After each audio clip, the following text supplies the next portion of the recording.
Welcome to Pat Stats. Today is June 18th. The Mets, on this date, since 2015, are 3-2. In 2015, they lost 7-1 at the Blue Jays. Bartolo Colon pitched for the Mets, and he didn't do very good. 4 1/3 innings, 6 earned runs. R.A. Dickey pitched for the Blue Jays against his former team, the Mets, and he pitched pretty well. The Blue Jays scored a bunch of runs. Lucas Duda hit the only home run for the Mets. In 2016, they also lost 4-3 against the Braves on a Saturday night at Citi Field. It was a Fox game and a rare 8:15 start rather than a 7:15 start. The Mets had a very tough loss, one of the worst losses of the year, against a Braves team that was not good. They were winning for a lot of the game. Steven Matz pitched pretty good, 6 innings, 2 runs. Yoenis Cespedes hit a home run for the Mets in that game, but in the later innings, the Braves, they had Ender Inciarte on base. He had a hustle double, then took third on a heads-up play because Curtis Granderson just did not throw the ball in. It took a very long time, and then he scored the go-ahead run on a very short, wild pitch. And then the Mets were about to tie the game in the ninth, but then Wilmer Flores, I believe it was Flores, who got thrown out at home trying to score on a sac fly.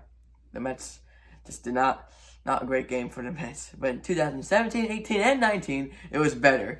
Jacob deGrom pitched in all of those games. In 2017, the Mets won 5-1 on a Sunday afternoon, Father's Day at Citi Field.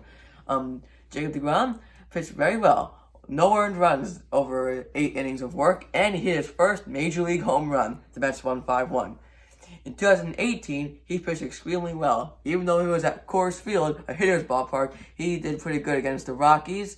And the Mets hit 4 home runs that day, 2 from Brandon Nimmo.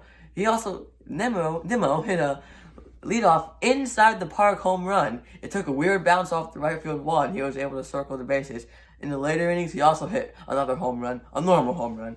Wilmer Flores and I believe Devin Mesoraco both hit the other home runs. In 2019, the Mets won 10-2 against the Braves. It was a pretty good game for the Mets. Jacob deGrom almost finished it out. He had a scoreless game going into the ninth, then allowed a couple home runs to the Braves. But the Mets offense exploded that day because Pete Alonso, Michael Conforto, and Jeff McNeil all went deep.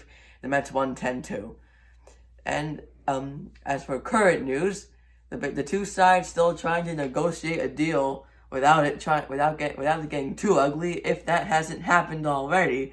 But a new plan was proposed, and by the players, and even though the owners may not like it, it's still something to talk about. So, it is for 70 games. If you recall, yesterday the owners and the league proposed 60 games, and today the players have countered. It's expected to be rejected, if not already rejected by the owners. But again, it is something to talk about. So it wouldn't be too much different from the other one. It would be 70 games starting on July 17th and ending on September 30th, 3 days after it was supposed to end. The number I heard, the opening day I heard was July 19th, which is a Sunday, which does not really fit with the schedule. So they could just push it back. I pushed it a couple days, 2 days earlier. They could just push it 1 day later. That's up to their determination. 22 series, only 5 off days, which is a little low, and obviously no double headers. They could do double headers if they wanted more off days. For the division, it's 12 games versus each team. So it's simple. You have a 4-game series and a 3-game series at home versus each team, and a 4-game series and a 3-game series on the road against each team. Pretty simple for the division. As for the opposite geographical interleague division, you'll have for your rival, 2-game series, 1 at home and 1 on the road. For 2 other teams in that division, you have a 3-game series. One of those teams gets that 3-game series home, the other gets that 3-game series away. Same case for the last 2 teams, except instead of a 3-game, it would be a 2-game. And obviously these are examples for the New York Mets. So a very simple schedule. I don't think this will be followed. And as much as the players want more games, it's simple. Time is running out right now. Unless they want to go past October or schedule more double headers, they might have to schedule less games for the reason they did not think they would have to. So that's all for Pat Stats today. We'll see you tomorrow, and hopefully one of these days we can talk about an actual schedule.